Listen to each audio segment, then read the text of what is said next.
Mr. Lamb, thank you for joining us. Thank you, Bill. We've heard a lot during this campaign about the need for some kind of program that's going to turn the economy around and produce jobs. Is there a plan out there on the table that you think would work? Well, I've been involved in government in upstate New York for about 15 years, and I know that's not one single thing that we have to do. It's a category of things that we have to do to bring back jobs to upstate New York. And one of the most fundamental things that we do well, we need to continue doing well, which is education. We have a very strong system of community colleges and four-year programs and of course graduate programs in upstate New York. And we need to maintain the accessibility of those programs. And to do so, we have to make sure students can have access to funds to go to college. And keeping our student loan programs fully funded, the interest rates down on student loans is very, very important. And supporting our universities in forms of research dollars is very important. And these are things that I'm clearly different from my opponent on, since he's voted for what we call the Paul Ryan budget twice now, which cuts Pell Grant funding by about $180 million and reduces the amount of funding that would be available for students to go to college. And also the Paul Ryan budget reduces the amount of funds that should be going to support community colleges. President Obama has been very smart and very articulate about the need to expand community colleges as a way to help us get out of the recession with job training programs. And he had a very ambitious program, the Community College to Career program, which unfortunately hasn't been supported by Mr. Hanna and the Congress that he's been part of and the majority. So that's a very important thing that we need to look at in terms of making sure that college is accessible, that the funding for tuition is accessible, and that we help expand the research programs that are going on in the colleges around here. But additionally, we have to look at helping the manufacturers in this district. And I've taken the time to visit a number of the manufacturers, from Revere Copper up in Rome, New York, to companies down in the southern tier like BAE Systems and Lockheed Martin and L3. These are companies that have been facing increased pressure over the last 2 decades with free trade agreements. These are NAFTA-style agreements that have passed just recently that my opponent has voted for, which are pushing jobs overseas. And I think it's time that we stand up to this trend and to look at each free trade agreement as an opportunity to evaluate whether this is going to increase jobs in New York, in this country, or whether we're going to lose jobs. And we need to really set a goal of reciprocity when we look at free trade agreements to ensure that while we may be opening up new markets for U.S. goods, are we at the same time reducing the amount of goods that are going to be produced here by the imports? And I think if we look at the situation with China in particular, we have a very yawning trade deficit with China, and it's growing, and it's at about $300 billion today. And our arrangement with China in particular hurts a company like Revere Copper. Even though they are surviving and doing well, it's a very smart company, they face very challenging times because of our trade arrangements with China. Well, let me ask you this, because a lot of people have looked at the unemployment rate over the past number of months.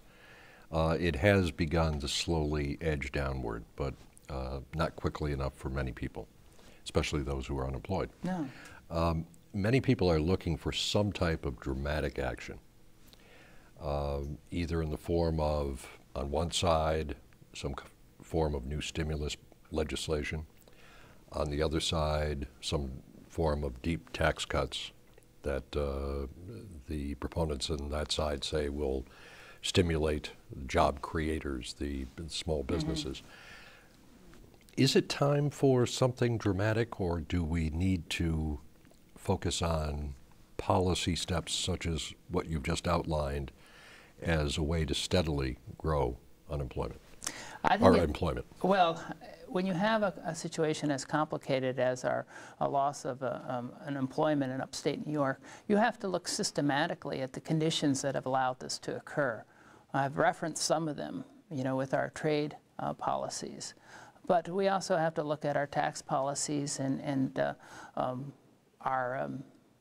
benefit programs that offer, that workers need, frankly, to survive today. Whether we're talking about health care, the high cost of health care, and managing the cost of health care so employers aren't spending so much on health care, to the high cost of some of the pension programs. There are a number of things that we do in this country that other countries do differently that give them a competitive advantage. I don't think it's one single thing, one big idea, lowering the corporate tax rate, for instance, that's going to create an economic revival in this region. I think it's a number of things. We have to look systematically at ways to improve the job base in this region and this country. When we have a recession like we've just had, I don't think it's prudent to look at austerity measures to get us out of a recession. In the history of the world, that's never worked in any other country, a policy of austerity where we cut our way to economic recovery. That doesn't work. If we looked at strategically stimulating the economy, I think we'd be in much better shape. The president had a jobs program that he unveiled earlier in the year that could have put up to 1 million people back to work immediately on infrastructure projects. And you don't have to drive very far in upstate New York to find a road or a bridge that needs to be repaired. And infrastructure investments are the most prudent economic investments the federal government can make in terms of economic impact. It's about $1.60 for every dollar that the federal government invests in terms of economic impact in the community, in the region, and the country. And so we had an opportunity, unfortunately, in this Congress. People like my opponent, Richard Hanna, weren't interested in that. They labeled it as stimulus and wasteful spending. But any serious economist would say, in this situation, if we really want to jumpstart the economy, there needs to be that style of investment in the economy to grow jobs. You touched on the deficit issue, and we have a situation approaching very quickly where if there cannot be some agreement among the two parties regarding what to do about the future deficit, that we're going to cross over what's being called the fiscal cliff by sequestration, the automatic elimination of the Bush tax cuts for all taxpayers. These are draconian steps that no one thought were going to have to be taken because they thought there would be a deal by now. Is it possible to head off that crisis? Is it possible in the current political climate to do that? It's increasingly challenging. What we have here is really a case of dereliction of duty with this Congress, pushing things to the brink once again. What we call the fiscal cliff is really something that we've seen coming. I mean, we knew this train was going to arrive, and we could have done things so much sooner to address the issue. We know at the expiration of the Bush-era tax cuts, we could face a massive tax increase on the middle class that really should have been addressed earlier this year. But with the current climate in Washington, there's no effort by the majority in the House of Representatives to meet the Senate halfway or meet the president halfway. They took a my way or the highway approach with the Bush tax cuts and, of course, voted to reauthorize tax cuts for the wealthiest 1% at the end of July, while knowing full well that that was going to go nowhere in the Senate, and knowing full well that the president had already laid down the marker that would not be signed into law by him. Therefore, these Bush-era tax cuts are set to expire. That's the way they were always intended if Congress fails to act. And so what they should have done is put the good of the nation and the good of the economy ahead of their partisan views. But they didn't do that, of course. And at the time, back towards the end of July, I held a press conference saying, let's find a compromise. We know what the Senate wants. We know what the House wants. Let's find some middle ground. And unfortunately, they chose just to ignore any opportunity to compromise on the extension of the Bush-era tax cuts. And so we are set now, come January 2nd, to have a whole new set of tax rates that's going to create a lot of instability in the economy. And we also have the situation with the sequestration, which is a offshoot of the debt ceiling crisis that many of us may remember from last year, when Richard Hanna and his majority insisted on a new set of budgeting priorities in return for raising the debt ceiling and basically holding hostage the full faith and credit of the United States unless they got their way on budget cutting deals. And it created the super committee, which was basically set up to fail, and it failed. And now we have the sequestration, which is a set of mandatory cuts to both defense and domestic spending in the tune of about $110 billion a year. And so that's what we'll be facing come January as well. It's very irresponsible. This should never have happened. We of course, never should have had this debt ceiling crisis in the first place. And I think most people can trace that right to the House Republican majority. They're the ones who pushed this issue, and people like Richard Hanna putting us in this situation and creating this fiscal time bomb that we face now with not only the sequestration, not only with the Bush tax cuts, but the expiration of the unemployment benefits extension and a few other things. It's going to be a very busy and hectic time coming out of this election to resolve all these things. And I am just convinced, and I know so many people across this district feel the same way, that if we just send the same people back down there, it's just going to exacerbate the situation. If we wake up on November 7th and John Boehner, remains the Speaker of the House of Representatives, which of course he will through the end of this year, but if he knows that he gets it in the next Congress as well, they're going to feel like they have a mandate to continue doing what they did in the last 2 years. They're going to say, well, look, we had our referendum on our leadership, on our style of running the House of Representatives. The House has voted to keep us in the majority, so let's double down and keep passing the same agenda, keep holding the same line. And it's going to create turmoil in the economy and a lot of uncertainty. Now, your opponent, Mr. Hanna, portrayed his own role in a lot of that debate as being one of those who haven't signed a pledge not to raise taxes, who called for some moderation by his own caucus, who doesn't stand in the way of a renewal of tax cuts, Bush tax cuts for middle class, and perhaps raising revenues by increasing or allowing the tax rates to expire for those. In his case, he talks about over $500,000, over $1 million a year, over $250,000 a year. He says there's a number there that everyone can agree on if there was an open and honest discussion between the two sides.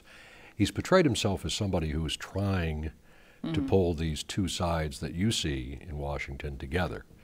And I'm gathering that you don't quite see his role that way. No, I don't. I think if he thought that the policies of his majority were more popular, he'd come back and celebrate them. But he knows that many people in this region thought that the Bush-era tax cuts for the wealthiest 1% should expire. He voted for the extension of the Bush-era tax cuts for the wealthiest 1%.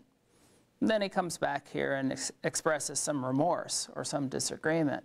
But when we needed him to stand up, when we needed him in the moment to take on his leadership down in Washington, he didn't do it.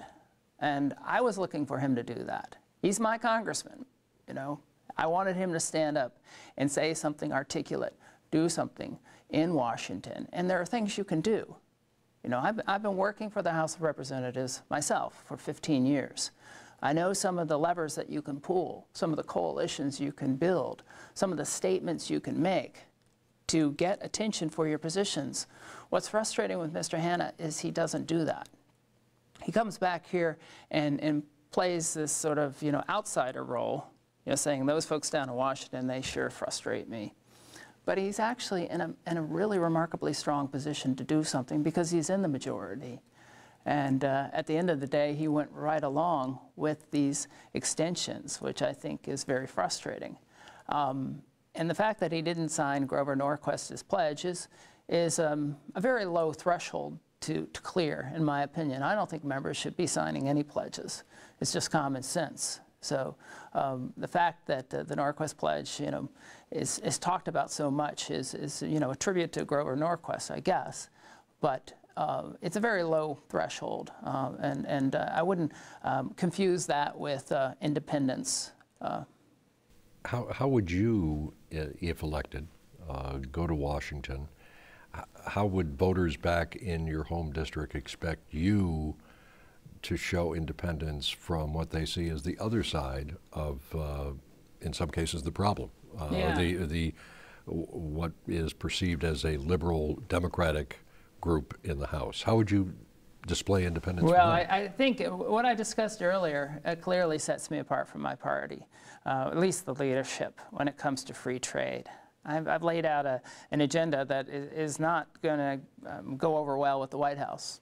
Calling into question some of our free trade agreements, calling on China as a currency manipulator, and trying to push that issue to make sure that if it looks like a duck and quacks like a duck, we call it a duck. And in this case, there's no question that the Chinese are manipulating their currency, and we need to take steps to rein that practice in and get them to stop doing that so they don't have an unfair competitive advantage over U.S. goods, which of course they do today to the tune of about a 20 to 30% price advantage because they devalue their currency. That needs to be called out and made clear. That's not going to earn me any friends in the White House. And so I'm not opposed to standing up for the 22nd Congressional District, because I think that's why people want to send me to Washington, because they know that I'm going to be thinking about the farmers, the parents who are sending kids to school, the seniors who are worried about their Social Security and Medicare, and the young people who need good public schools to go to. I'm going to be going down to advocate for that. Not for my party, and certainly, not for anyone in Washington or the special interest. What we see in my opponent is somebody who's just come out again and again for his party leadership and for special interests. Whether we're talking about John Boehner or Paul Ryan's plan to cut Medicare and Medicaid, or whether we're talking about the oil and gas industry, which is another area we probably should talk to, which he has accepted, tens of thousands of dollars in campaign contributions, and has voted consistently on the oil and gas agenda for subsidies and relief from any sort of regulations that would make our air cleaner, our water cleaner. This is the side that Mr. Hanna comes down on when he's down in Washington. He comes back here and acts surprised that Congress does the things it does, but he's really part of that inside circle of current majority members who are passing these programs. You oppose fracking? I am opposed to fracking, and I do it from a position of having studied it very in depth. I've been involved in this issue for about a half-dozen years. I have a master's degree in environmental policy, and I know quite thoroughly that our federal environmental statutes have been diminished over the years by persistent and successful lobbying by the oil and gas industry to remove the provisions that would impact them. So if you take an example of what do we do with the waste that comes up from gas drilling? What do we do with the flowback and the produced water, which is laced with chemicals like benzene and toluene and radionuclides and heavy metals and cadmium? That waste right now is not something you want to just go into your municipal wastewater treatment facility, which isn't designed to detect or remediate those ingredients from wastewater. It certainly shouldn't go into a landfill or be shipped across state lines. It could, in many cases, be hazardous waste, but the oil and gas industry has successfully lobbied to prevent the waste from oil and gas drilling to be called hazardous waste. Not because it isn't, but because of the successful lobbying effort. This is one of many loopholes that needs to be fixed in our environmental statutes, from the Clean Air Act, the Clean Water Act, the Safe Drinking Water Act. These are things that I know were designed to have a very beneficial impact on our public health and our environment and our property values, and they've been diminished over time. And why I've got such strong support in the rural parts of this district is that people are concerned about their property values, concerned about their quality of their drinking water, and the impacts that reckless gas drilling could have in this region. And they want to have somebody in office who can speak to this issue from top to bottom and advocate for them. Now, again, I'm going to be going up against some of my party leadership in the White House, and I'm displaying, I think, a fairly strong independent streak in articulating this issue.